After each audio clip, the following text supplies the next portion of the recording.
I'll go this way. Okay. Counterclockwise. So the story is called Camp. And at camp, there's a boy named Paul.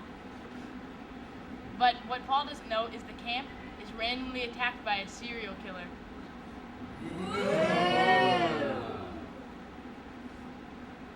The serial killer has been countered many times by a rogue wolfman who is now tamed to fight the serial killer, but many camper losses have still been found, and the situation isn't so good. Oh no!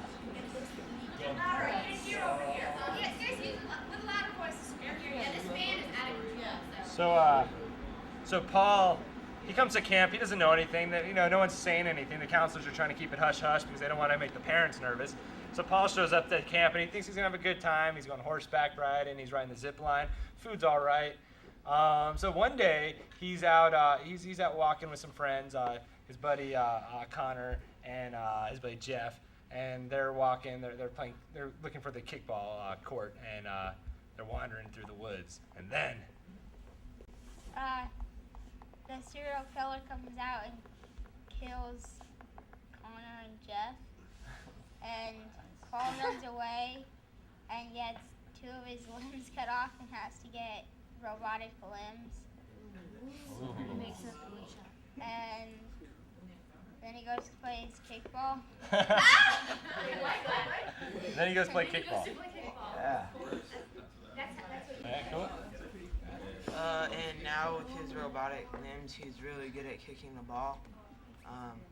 And then he was walking through the woods again, trying to find his friends' bodies. And then he found the serial killer again. But then the Wolfman guy came out of nowhere.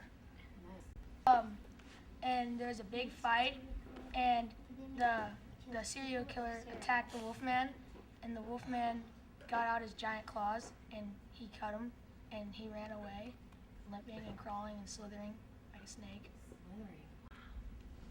So at this point, Paul's like, what is going on? I just show up to camp, and all of a sudden I've got these bionic limbs. There's serial killers, there's wolfmen. So he decides that he's going to get to the bottom of it. So Paul, very slowly, because he doesn't know how to use these bionic limbs yet, makes his way to the infirmary again. And sits down and he starts talking to the nurse. And he says, I think there's a serial killer. And you know what? I think there's also a wolfman. And the nurse says, you know what, Paul? You're onto something, and I got a story to tell you. Nope, I ain't doing it. Yeah, you have to. Come on, Nikki. Busted, brother. Nikki, At least one sentence. I think Start the serial off the killer should nurse's actually be story. a serial killer. Turns out that What's the he nurse's name? I got a good one. Give us the nurse's was name. all the cereal. It has eyes, and he summons his weird duty guys, and yeah, He summons what? weird dude, the wolves, and he summons wolves and serial killers. Okay. Oh, okay. So they're under his command. Yeah. Okay. And so Paul asked the nurse, Nikki, okay, how is this possible? Because Wolfman don't exist, and now there's serial killers, and obviously, clearly a chainsaw that has eyes and can talk and summon things. How does this happen? She said, well, that's what we just found out. Over the hill, there was a nuclear explosion, and everything started to mutate. And they mutated to... They mutated to weird creatures that haunted the camp for the next 20 years. And then they tried to kill everyone. And everyone was too scared to come to the camp. So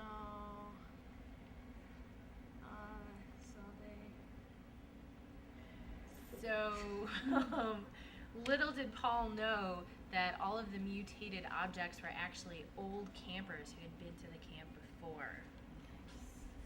So Paul was like, man, this is crazy. This isn't what camp is supposed to be like. So he got on the phone really quick to the land of make-believe, and he called his friends Captain Crunch, Count Chocula, and Cookie Monster, not Cookie Monster, Cookie Crisp, man, and said, hey, there's a guy here that's a serial killer, and he's killing all the cereal. Come on down and help us out. So then, all of a sudden, the car pulled up, and... Out came Will Smith. Yes! And Will Smith provided serial characters with weapons of mass milking. And they went to go find the serial killer, who was... Then the Wolfman showed up and ate all the cereal people, the mascots. So all that was left was Paul the Wolfman and the nurse. And everybody was kind of confused. That doesn't happen every summer. Oh yeah, Will Smith was still there. And he was like, what's up, guys? Yeah. And then Paul turned to Will Smith and the nurse and said, this is not what I expected out of camp, and I want a refund. And the nurse said, I think that's fair. And then they all decided to go and try to talk to these people that lived on the other side of the mountain. And so they went over there and started singing these campfire songs. And these guys, they remembered it, and they kind of started hanging out and playing some dodge or some kickball. And then like a scout showed up and wanted to like join them to like the National Kickball League. Wait, let's try to get a lesson in this last two because we're wrapping Can up. you add the lesson? Either one of you. Okay. And then suddenly, Paul looked up in the sky and said, "Oh no!" because another nuclear bomb was coming down out of the sky. Oh man. Bingo. Oh, great, thanks. So then Will Smith grabbed a huge umbrella and he grabbed the nuclear device and threw it out into the ocean. And the nurse and Paul, they clapped for him because they thought that was really good. You know, they were excited for that. And so all the different monsters and mutants and all the things that were conjured by that crazy axe saw thing with eyes, they all grabbed hands and they started singing Kumbaya. Wow. Do you want to can we keep it going? Nice. Okay, go ahead. And then the lesson is even enemies can be friends.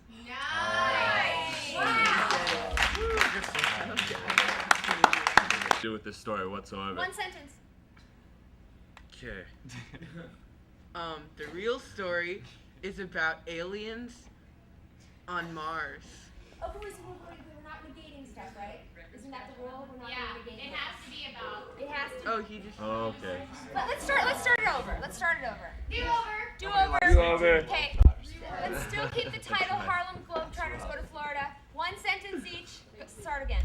So the Harlem Globetrotters, they went to Florida, and It was warm. And humid. And what? Humid. So the Harlem Globetrotters decided to cool off by taking up surfing lessons.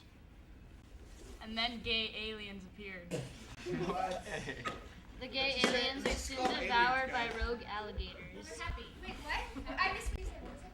The aliens were soon devoured by rogue alligators. Whoa. The alligators wanted to challenge the Globetrotters to a basketball match. Sweet.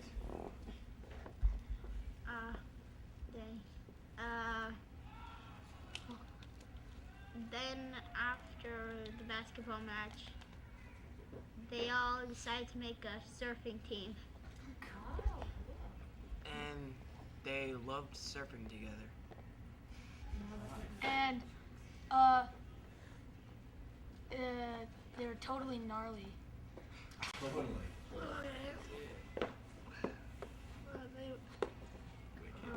Then after that, they went more.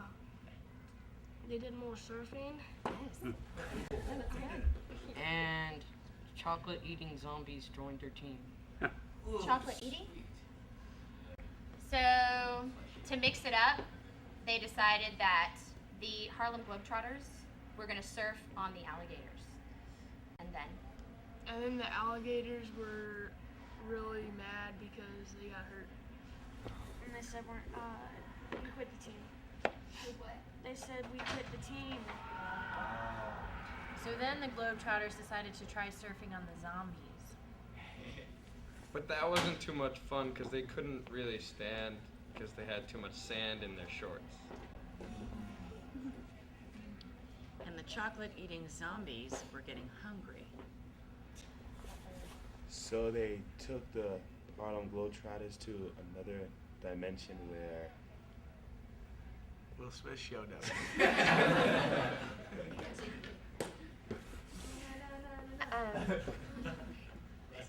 The Wild West. The dimension was called West Nile, and it's where Will Smith lived. And he said, "Hey, what's everyone doing here?" And then he broke out into song and started singing the Wild West song, and it was annoying. And then he reached down and pressed a button on the floor and opened a secret compartment. Ooh.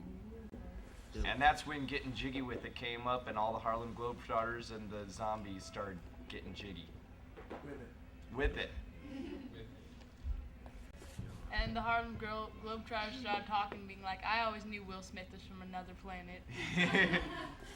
As soon as the song changed, Yoda showed up and started showing them really cool dance moves.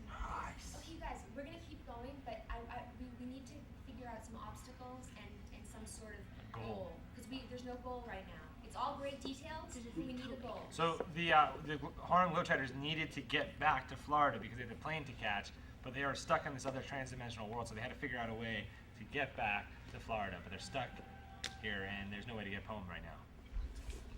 And then the alligators that quit their team appeared and said, if you beat us at a surfing contest, we'll take you back to Florida. Whoa. Nice.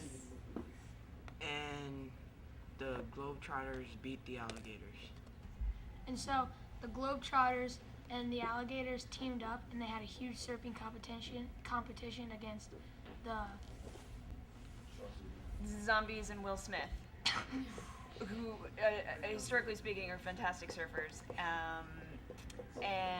But surprisingly, the Harlem Globetrotters and the alligators won. Yes. What's wrong with this thing? Do they go back? Did they come back? Who took them? Who took them? I don't know what this is. You tell us. So they won the competition. Then they tried going through the portal, and it was blocked by a stupid rock that kept on saying, "Give me chocolate." A rock? A what? A rock? No, gum. Gum. Okay. Rock gum. Okay. And Yeah. but Will Smith went with them, and he had his magic tape player, and he started playing Miami to get them back to Florida. And then the Harlem Globetrotters surfed on the alligators back to Florida. And then made it to their flight. But when their flight landed, they realized they actually hadn't left the trans-dimensional world. They didn't? So they put on their ruby slippers and they clicked their heels 3 times and they were automatically brought back to Florida. Dun dun dun. When all of a sudden, out popped Oz Oz, from The Wizard of Oz. who informed the Globetrotters that the alligators weren't really alligators, they were crocodiles. And everybody knows that crocodiles are afraid of Will Smith. We're getting back, Rachel. And Oz thanked the Harlem Globetrotters for their bravery and for going to the alternate dimension, and informed them that they actually, without even knowing it, saved the planet from crocodile invasion. And they were rewarded with boxes of chocolates. That was a long sentence. Yes. does A little bit of a run-on, yes. But do you want to Wrap it up. I think that was great. So they enjoyed the rest of their time there in Florida and played some basketball, met some new friends, had some good times, and then went home to their moms. So we just need a lesson. Did they learn Pretty good. something? What did we do? Don't travel to alternate dimensions. Don't travel. Okay. Yeah. Yeah. Totally. Don't. Child of light. Terry, you can start with your part of the story of Child of Light. Okay. So once there was a girl who lived in Chicago and was a star of a Broadway film or Chicago theater company. Chicago play in Chicago. A play in Chicago. She was a star of a play in Chicago. And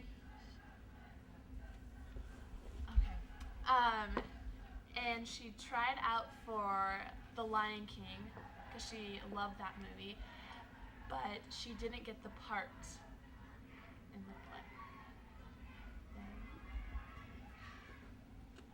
Then she went home and had her favorite food and tried again and got as an understudy. But she was really disappointed that she didn't get the main part. So every time she showed up to work, she was really grumpy and didn't really do the part like she should. Her name was Jennifer. And she had a dog. And she took care of the dog. Let's try to elaborate a little bit more, you guys, okay? Then she auditioned for The Wizard of Oz because she was pissed at the people. So she auditioned for The Wizard of Oz and got the part as Dorothy, and her dog got to play Toto. Nice. Let's try to get a full summary. Her dog's name was Toto, and her dog had cancer, and they were paying her lots of money to be Dorothy so that she could pay enough to get the cancer out of her dog.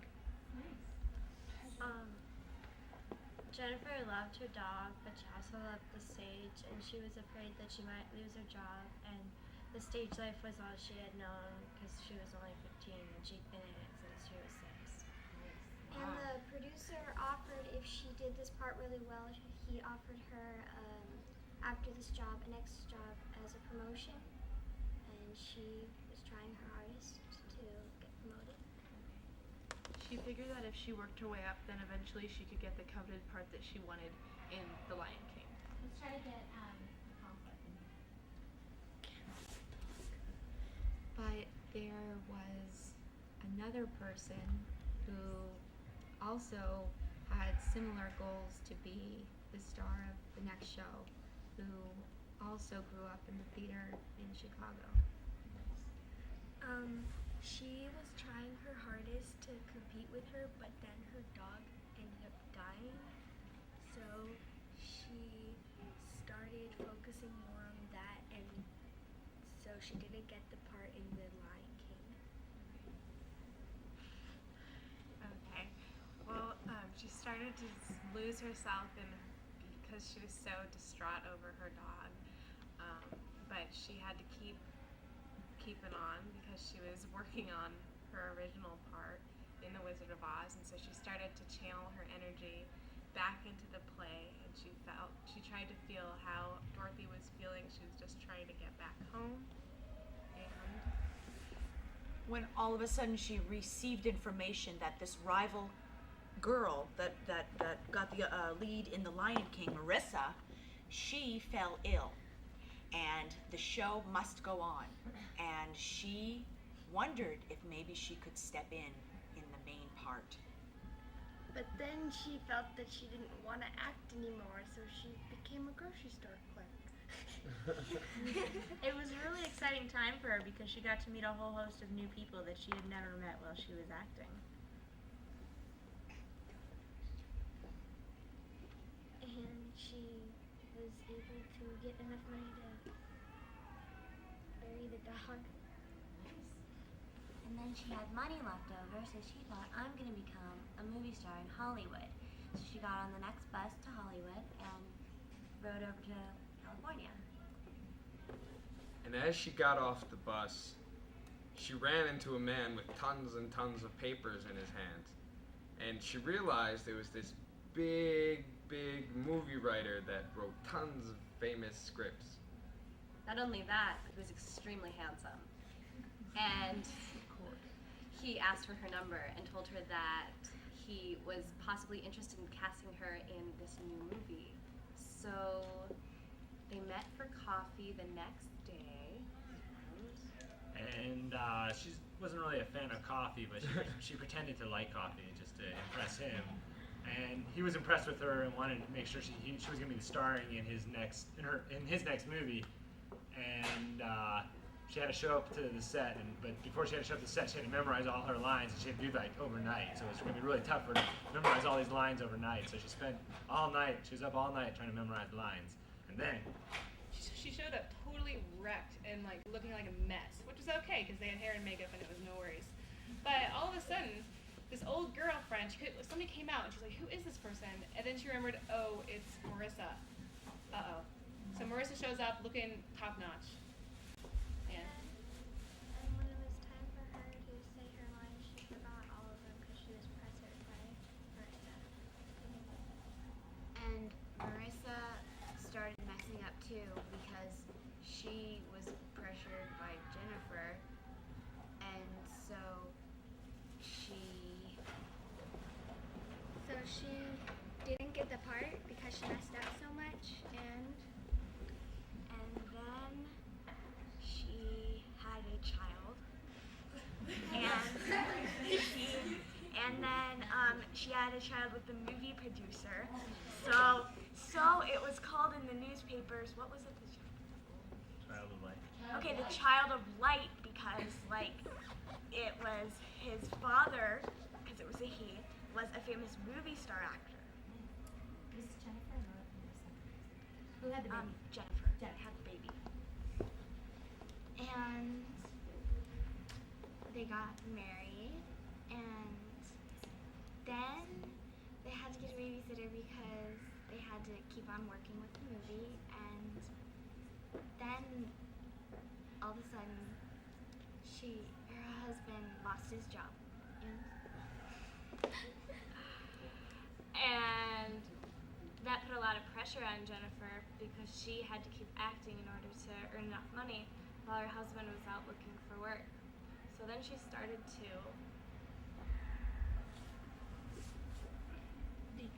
trying to become still the grocery clerk. And she kept working and earning more money, so finally she got her own store. So when she got her own store, she was the manager and the owner, and she offered her husband a job. So they both worked at the same place, and they found a babysitter.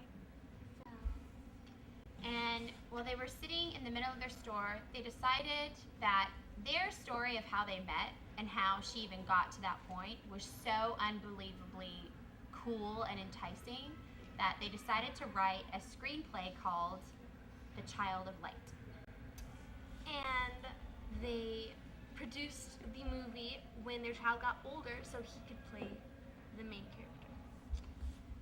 And they had worked all their life to make this movie happen. They didn't realize they were making the movie when they were actually living their life. But when their child got older, they made the movie, and The Child of Light premiered at the Mann's Chinese Theater to amazing reviews. And both she and her son were nominated for an Academy Award. And the moral of the story is that when crazy and challenging things happen to you, you can turn it into something positive. Nice. What happened in Chicago? The challenge. Yeah. Okay. So who would like to start this time? Princess. Well, in a singular form. I walked along slowly in the dark alley as the moon was shining down through the dark clouds. One sentence. When all of a sudden I turned around and this really scary bug and this really scary man started walking up to me. And I turned around, and as my hair brushed past my shoulder, I quickly slugged him, and as he doubled over in pain, I karate kicked the other one, and I fled. Pretty much the only reason why I did that was because it's my 16th birthday tomorrow, and I really want that new cell phone. I wondered, though, why a man and a giant bug would come walking towards me in a dark alley. And especially because it started raining outside. I noticed I had to get home because my giant ladybug was didn't have any food with her, so I ran to my house. And when I got home, my mom was there with a full 5-course dinner. And I was super hungry, but way frightened. And so the next day for my birthday, my mom bought me a pet elephant named Jumanjo. And Jumanjo and the ladybug became really good friends, which was a little weird. And then the man started getting jealous because they were ignoring him.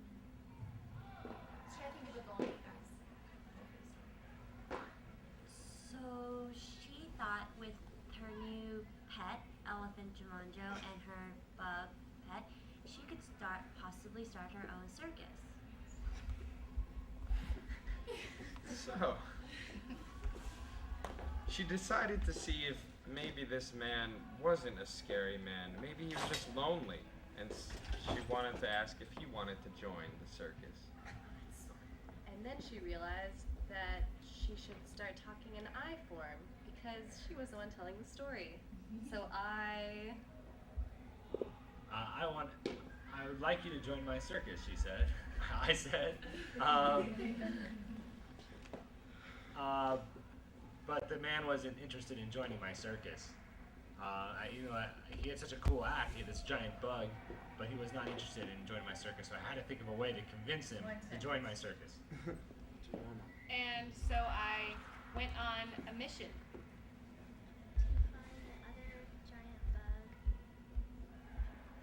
But one day when I was feeding my ladybug, my giant ladybug, he wouldn't eat anything or drink anything. It turned out that the man had poisoned him. So as her dying wish, she became a princess. And she was still wondering why that man had poisoned her bug. So I went downtown and tried to meet some people that knew the man that poisoned the bug. So, me and the people talked and discussed about the guy.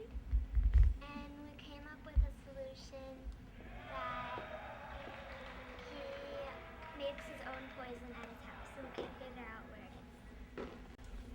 But I finally got a cell phone. And I decided to call my friends who just kind of happened to live in an area where he had mentioned that he had been staying at. And so I met up with my friends, and I found out that the man had poisoned their animals too. In fact, this man was the notorious bug killer of Saskatchewan, New York. There was a warrant out for his arrest for the last 10 years, and he is, that's on sentence, sorry. So I went back to my big house mansion in Chicago, Illinois, and discussed my plans with my friends. We flew my private jet that I had made with all my fancy designer seats and everything inside of it back to Chicago. One sentence. Chicago. One sentence. Chicago. One sentence. I want people to remember Chicago. One sentence.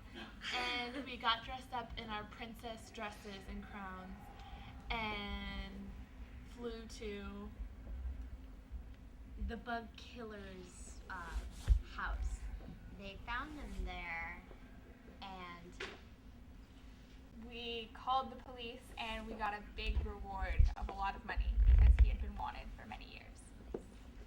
Everybody was really happy that he was finally captured because a lot of their bugs have been dying. And now that all the bugs were saved, they all had a celebration. And they all lived happily ever after.